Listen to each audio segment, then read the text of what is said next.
ராவணனையே எளிதில் வென்று ஒரு குரங்கை போல் சிறைபிடித்து வைத்த மகேஷ்மதியின் அரசன் கார்த்தவீரிய அர்ஜுனன் 1000 கரங்களை வரமாக பெற்றவன். அவன் தனது ஆணவத்தால் எப்படி அழிந்தான் என்று தெரியுமா?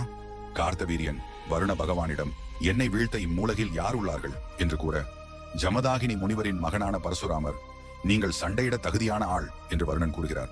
கார்த்தவீரியன் தனது படைகளுடன் ஜமதாகினி முனிவரின் ஆசிரமத்தை அடைந்தார்.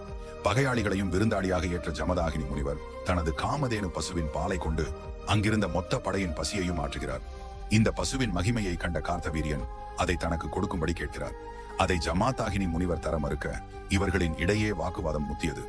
இறுதியில் கார்த்தவீரியன் பொறுமை இழந்து ஜமதாக்னி முனிவரின் தலையை வெட்டி வீழ்த்தினார். சிறிது நேரம் கழித்து அங்கே வந்த பரசுராமரிடம் அவரின் அன்னை அங்கு நடந்தது அனைத்தையும் கூற, கடும் கோபம் கொண்ட பரசுராமர் சிவன் தனக்கு வரமாக அளித்த கோடாரி ஆயுதம் கொண்டு பார்த்த வீரியனின் 1000 கரங்களை கொய்து வீழ்த்தி கொன்றார் மற்றும் படை மொத்தமும் அழித்தார்.